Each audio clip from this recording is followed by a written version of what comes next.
नमस्कार. मी भाऊ तोरसेकर. तुम्ही बघत आहात प्रतिपक्ष. मित्रांनो, हळूहळू करत महाराष्ट्राला सुद्धा महापालिका, स्थानिक संस्था यांच्या निवडणुकांचे वेध लागलेत आणि ज्या प्रकारे सगळे पक्ष तयारीला लागलेत, आपल्या आपल्या पक्षातली जुळवाजुळव चालू आहे, कार्यकर्त्यांची जुळवाजुळव चालू आहे, इच्छुकांची जुळवाजुळव चालू आहे.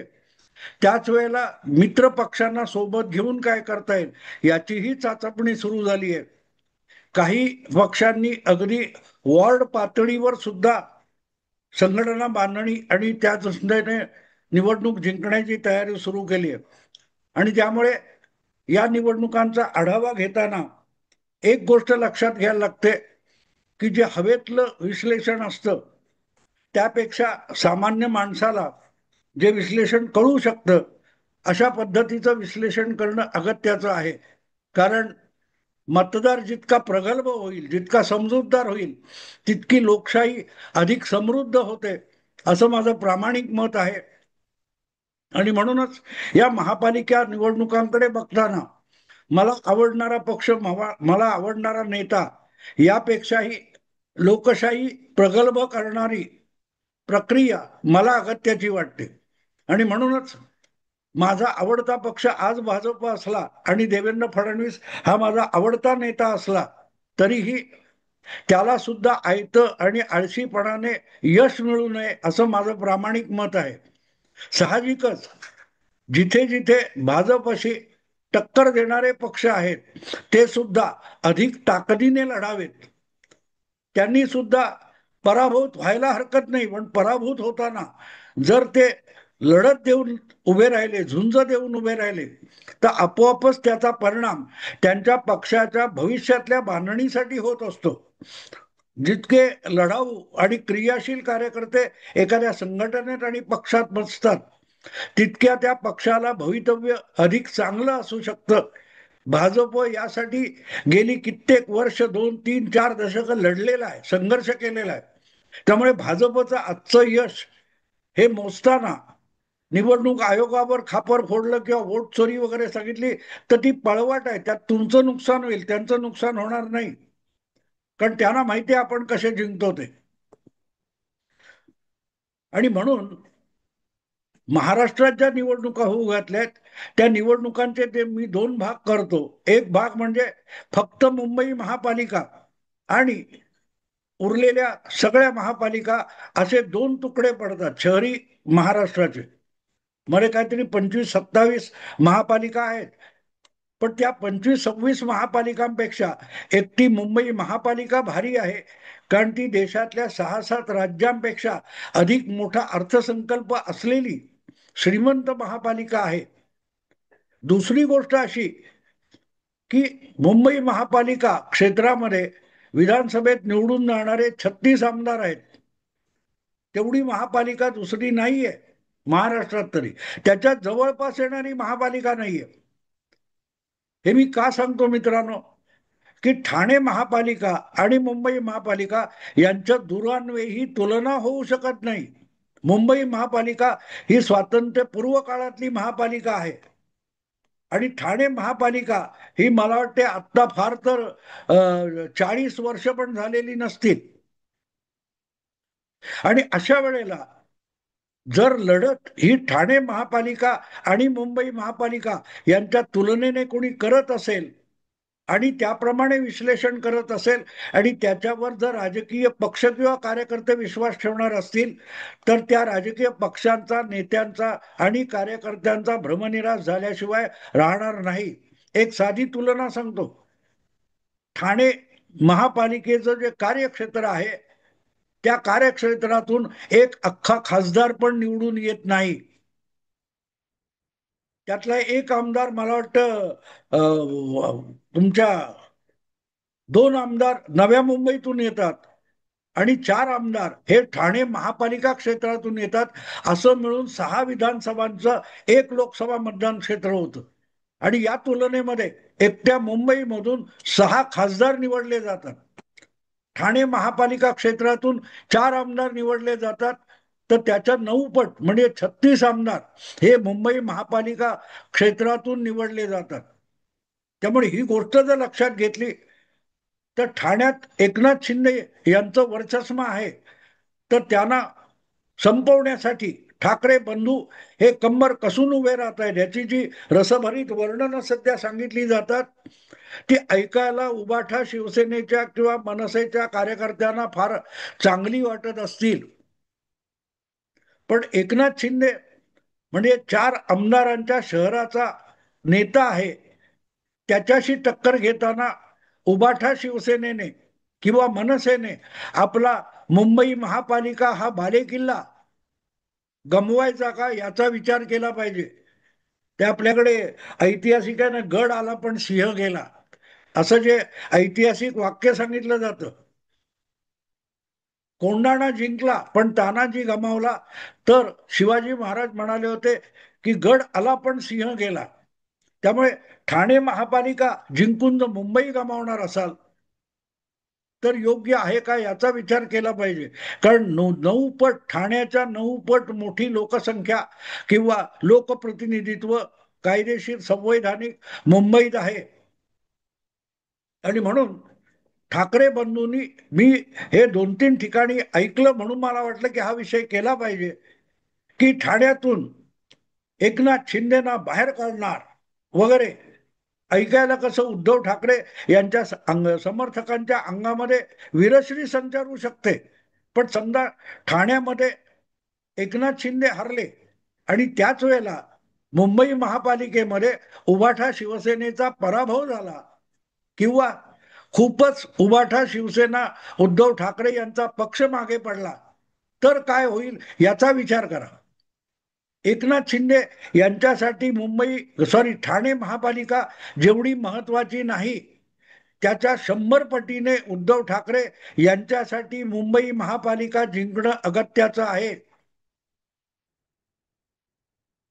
1968 साली शिवसेनेने मुंबई महापालिका पहिल्यांदा लढवली आणि 42 नगरसेवक आणले होते, पण त्यानंतर 1985 मध्ये पहिल्यांदा शिवसेनेने बहुमत कधी मिळवलं नाही, तरीही 85 नंतर शिवसेनेला मुंबई महापालिकेची सत्ता मिळाली आणि तेव्हापासून आजपर्यंत जवळजवळ सलग शिवसेना किंवा ठाकरे परिवार यांचं मुंबई महापालिकेमध्ये वर्चस्व राहिलेलं आहे.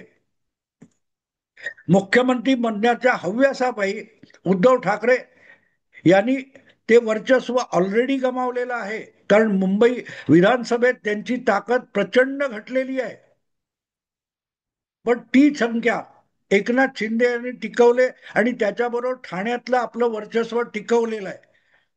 तेव्हा एकनाथ शिंदे यांना त्यांच्या बालेकिल्ल्यामध्ये घुसून धडा शिकवताना आपल्या बालेकिल्ला वाऱ्यावर सोडायचा का याचा विचार उबाठा शिवसेना आणि उद्धव ठाकरे यांच्या निकटवर्तीयांनी केला पाहिजे. राज ठाकरे असोत किंवा उद्धव ठाकरे असोत, दोघांचंही प्रभुत्व हे मुंबई महापालिका कार्यक्षेत्रावर आहे. तिथे जर घट्ट पाय रोवून उभे राहिले तरच परत एकदा महाराष्ट्रामध्ये मनसे किंवा उबाठा शिवसेना यांना आपला प्रभाव निर्माण करता येईल, दाखवता येईल. पण मुंबई गमावली तर उपयोग काय. मी तुम्हाला आणखीन एक संदर्भ फार महत्वाचा सांगतो की 68 साली शिवसेना पहिल्यांदा निवडणूक लढली आणि मुंबईमध्ये 2 नंबरचा पक्ष बनली, काँग्रेसच मोठा पक्ष होता. पण तरीही मुंबई ठाण्यापुरती मर्यादित असलेली शिवसेना ही राष्ट्रीय राजकारणात एक दखलपात्र संघटना झाली, पुढे पक्ष झाला, सगळं झालं. पण त्याच्यापेक्षाही अधिक ताकद शेतकरी कामगार पक्षाची होती महाराष्ट्रात, तरी शिवसेना दखलपात्र झाली. याचं कारण मुंबई देशाची आर्थिक राजधानी आहे आणि इथून जेव्हा 5 किंवा 6 खासदार निवडून येतात तितकेच दिल्लीतून 6-7 खासदार निवडून येतात. या दोघांची तुलना म्हणून होत असते आणि म्हणून मुंबईचं नाक ज्याच्या हाती आहे ती शिवसेना. म्हणून देशभर देशाच्या राजकारणामध्ये शिवसेनेची सतत दखल घेतली गेली, भले ती शिवसेना महाराष्ट्राच्या विधानसभेमध्ये तेवढी ताकद दाखवू शकत नव्हती. पण या शहरावर वर्चस्व आहे, देशाच्या आर्थिक राजधानीवर वर्चस्व आहे. म्हणून शिवसेना ही दखलपात्र संघटना आणि पक्ष झाली. आज उद्धव ठाकरे मुख्यमंत्री होण्याच्या हव्यासामध्ये तेच गमावून बसलेले आहेत आणि परत मिळवायचं आहे. ते शिवसेनेचं धनुष्यबाण मिळवण्याला महत्व नाहीये. शिवसेनेचं चिन्ह हे धनुष्यबाण 1990 नंतर मिळालं, पण त्याच्या खूप आधीपासून 22 वर्ष शिवसेना राजकारणात होती, मुंबईत होती, मुंबईत प्रभावी होती. तेव्हा परत एकदा धनुष्यबाण हे चिन्ह मिळवणं आणि त्यासाठी सगळं पणाला लावणं असा काही अर्थ नाही. मशाल निशाणी असली तरी चालते. याचं कारण असं की मुंबईवरचं वर्चस्व महत्वाचं आहे, धनुष्यबाणी निशाणी महत्वाची नाही. आणि मग ते लक्षात घेतलं तर मग उबाठा शिवसेनेने किंवा ठाकरे बंधूंनी आपली सगळी ताकद ही ठाण्यामध्ये एकनाथ शिंदे यांना पराभूत करण्यासाठी लावण्यापेक्षा त्याच्या 9 पटीने मोठ्या असलेल्या मुंबई महानगरावर आपलं प्रभुत्व परत एकदा सिद्ध करणं अगत्याचं आहे. या पार्श्वभूमीवर जर तुम्ही ठाण्याकडे अधिक लक्ष दिलं आणि मुंबईकडे तुलनेने कमी लक्ष दिलं आणि मुंबईत पराभूत झाला तर ठाणं जिंकून काहीही होणार नाही. ठाणं मुंबई गेली, मुंबईत उबाठा शिवसेनेची ताकद कमी पडली तर मग ठाकरे परिवार, ठाकरे ब्रँड संपुष्टात आला म्हणून समजा. आजही जो काय उर्वरित ठाकरे ब्रँड म्हटला जातोय तो मुंबई पुरता मर्यादित राहिलाय. उबाठाच्या 20 पैकी 10 आमदार एकट्या मुंबईतून आलेत, ठाणे जिल्ह्यातून एकही नाही. कोकणातून फक्त एकटा भास्कर जाधव. हे सगळं बघितलं तर ठाकरे ब्रँड टिकवायचा असेल तर मुंबई महापालिका क्षेत्रावर आणि मुंबई महापालिका राजकारणावर उबाठा शिवसेनेला आपलं पुन्हा प्रभुत्व सिद्ध करावं लागेल. आणि तितकी चिंता ठाणे वाचवण्याची एकनाथ शिंदेना बिलकुल नाहीये जितकी उद्धव ठाकरेंना मुंबई टिकवणं अगत्याचं आहे. आज सुद्धा एकनाथ शिंदे यांचं एक हाती ठाण्यावर वर्चस्व आहे. गेल्या 2017च्या महापालिका निवडणुकीत एकनाथ शिंदे यांनी अखंड शिवसेना त्यांच्या बरोबर असताना स्पष्ट बहुमत मिळवलं, जे आनंद दिघे हयात असताना सुद्धा शक्य झालं नव्हतं. पण उद्धव ठाकरेंना एक हाती मुंबई महापालिकेमध्ये कधीही बहुमत मिळवता आलं नाही. भले सत्ता मिळवता आली आणि टिकवता आली तरी कोणाच्या तरी मदतीने. हे मी एवढ्यासाठी सांगतोय की जे यश ठाणे महापालिकेमध्ये 2017 मध्ये एकनाथ शिंदे मिळवू शकले ते त्यांनी गेल्या आणि आत्ताच्या म्हणजे 2019 आणि 2024 या दोनही महापालिका निवडणुकीत टिकवून दाखवलेलं आहे. ठाणे महापालिकेच्या 4 आमदारांपैकी 2 आमदार एकनाथ शिंदे यांचे आहेत, ज्यात स्वतः एकनाथ शिंदे आहेत, अधिक भाजप या मित्र पक्षाचा संजय केळकर हा सुद्धा आमदार त्याच ठाण्यातला आहे. चौथा आमदार हा शरद पवार गटाचा मुस्लिम बहुल विभागातला आहे. आणि त्यामुळे आपण कितीही डगमगलो तरीही ठाण्यामध्ये एक हाती बहुमत आणणं एकनाथ शिंदेना अवघड नाहीये, अजिबात अवघड नाहीये. आणि त्याचं प्रतिबिंब शिवसेनेत 2 भाग झाल्यानंतर जवळजवळ सगळेच्या सगळे नगरसेवक ठाणे महापालिकेतले हे एकनाथ शिंदे यांच्या सोबत आले. पण ते वर्चस्व उद्धव ठाकरे मुंबई महापालिकेत दाखवू शकले नाहीत. त्यांच्याकडे जे काय 95-100 नगरसेवक होते त्याच्या जवळजवळ अर्धे म्हणजे 45-50 नगरसेवक माजी नगरसेवक मुंबईचे एकनाथ शिंदे यांच्या सोबत गेलेले आहेत.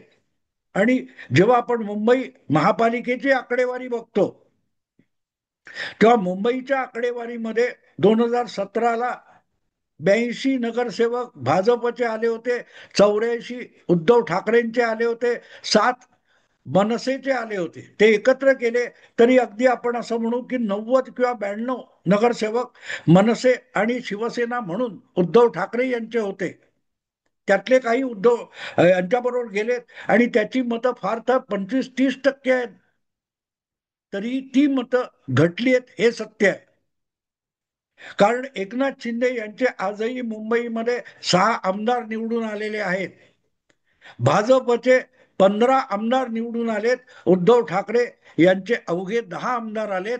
म्हणजे 2017 नंतर उद्धव ठाकरे यांची मुंबईतली ताकद घटली याचा हा सगळ्यात मोठा पुरावा आहे. लोकसभेला भले 6 पैकी 3 खासदार हे उद्धव ठाकरे यांचे आले, ती परिस्थिती वेगळी होती. भाजपने आळशीपणा सोडून ढोर मेहनत घेतली आणि मुंबईत आपले सर्वाधिक आमदार परत एकदा निवडून आणले.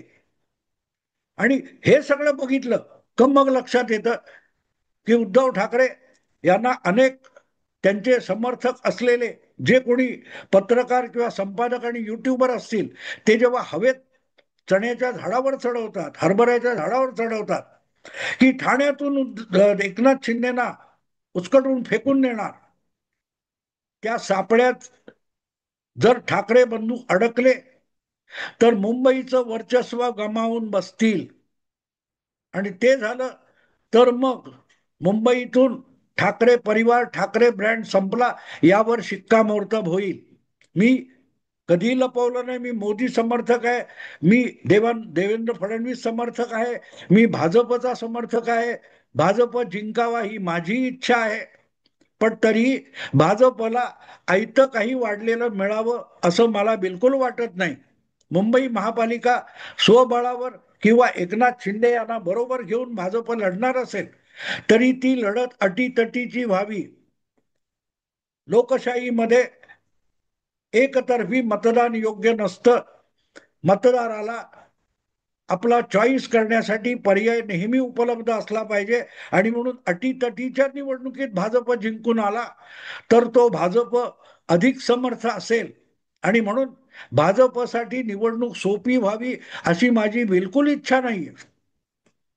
आणि म्हणूनच समोरच्याने, समोरचा कोण अर्थातच उभाटा शिवसेना आहे आणि त्यांच्याबरोबर आली तर काँग्रेस असेल, नसेल सुद्धा. पण माझं मत असं आहे की उद्धव ठाकरे यांनी पूर्ण ताकद लावून मुंबई मधलं शिवसेनेचं वर्चस्व, प्रभुत्व दाखवणं अगत्याचं आहे. त्यामुळे मराठी माणसाला न्याय वगैरे मिळतो या खोळेपणावर माझा अजिबात विश्वास नाही आणि मराठी माणसाचा सुद्धा नाही. कारण मुंबईत जे मराठी मतदान होतं त्यातली अर्धी मतं सुद्धा उद्धव ठाकरे किंवा शिवसेनेला मिळतात असं नाही, सर्व पक्षांमध्ये वाटली जातात, सर्व पक्षांमध्ये. आणि त्यामुळे मराठी बाणा, मराठी अस्मिता यासाठी उद्धव ठाकरे यांना अधिक यश मिळावं असं मला अजिबात वाटत नाही. हा, पण शिवसेना नावाची जी मराठी संघटना आहे तिचा दबदबा असला पाहिजे आणि तो दबदबा मतदारातून आला पाहिजे. आणि मतदारातून येतो तेव्हा त्या पक्षावर तितक्या मतदारांचा विश्वास असला पाहिजे. आणि तो विश्वास म्हणजे प्रभुत्व असतं. ते प्रभुत्व टिकलं तर परत महाराष्ट्र जिंकता येतो. शिवसेना ही मुंबईत सुरू झाली आणि मुंबईतून 15-20-22 वर्ष गेल्यानंतर महाराष्ट्रभर पसरली. आणि म्हणून मी परत परत सांगतो की धनुष्यबाण परत मिळवणं म्हणजे अस्मिता नाहीये. मुंबईवरचं प्रभुत्व आणि आपला दबदबा उभाठा शिवसेनेने दाखवणं हा खरा बाळासाहेबांचा वारसा असेल. आणि त्यासाठी सगळी ताकद जी काय ती एकनाथ शिंदे यांना व्यक्तिगत सूडबुद्धीने वागवणं आणि त्यासाठी ठाण्यातून एकनाथ शिंदेना हद्दपार करणं हे उभाठा शिवसेनेसाठी प्राधान्य असू शकत नाही. जर तो राजकीय पक्ष असेल तर व्यक्तिगत एकनाथ शिंदे विरुद्ध उद्धव ठाकरे चालू देत, पण राजकारणात नाही. एकनाथ शिंदे यांनी त्याला व्यक्तिगत भावनेचा विषय बनवला नाही म्हणून ते यशस्वी झालेत. आणि त्याच्या उलट उद्धव ठाकरे यांचं आहे, ते व्यक्तिगत पातळीवर एकनाथ शिंदेच्या विरोधात सगळं करायला जातात, पण त्यांचा तोटा अधिक झालाय, एकनाथ शिंदेचा झालेला नाही. आणि म्हणून सगळ्या माध्यमांनी कितीही तुम्हाला हरभऱ्याच्या झाडावर चढवलं तरी एक लक्षात ठेवा, पडलात तर संपादक आणि पत्रकार आणि युट्यूबर्स पडणार नाहीत. पडल्यानंतर जो दणका बसेल तो उबाठा शिवसेनेला आणि उद्धव ठाकरेंना असेल. म्हणून तुमचं प्राधान्य ठाणे महापालिकेत एकनाथ शिंदेना पराभूत करणं हा तुमचा प्राधान्याचा विषय असू शकत नाही. परत एकदा मुंबईमध्ये आपला दबदबा, भले एक नंबरचा पक्ष तुम्ही झाला नाही तरी बिघडत नाही, पण किमान 2 नंबरचा पक्ष आणि जी काय सत्तेसाठी जुळवाजुळव करायची तितकं तरी गाठता आलं पाहिजे. नसेल तर काँग्रेस जसं गेल्या वेळेला 3ऱ्या क्रमांकावर फेकला गेला, तसा उद्धव ठाकरेंचा पक्ष 3ऱ्या क्रमांकावर फेकला जाऊ शकेल. ठाकरे बंधू जर ठाण्यात अडकून पडले, ठाण्यामध्ये त्यांनी आपली प्रतिष्ठा पणाला लावली, तर मुंबईचा बालेकिल्ला ठाकरे बंधूंच्या हातातून बालेकिल्ला निसटू शकतो. ही वस्तुस्थिती आहे. स्वीकारा नाकारा तुमचं मत. मित्रांनो, विषय आवडला लाईक करा, शेअर करा आणि प्रतिपक्षाला सबस्क्राईब करा. नमस्कार.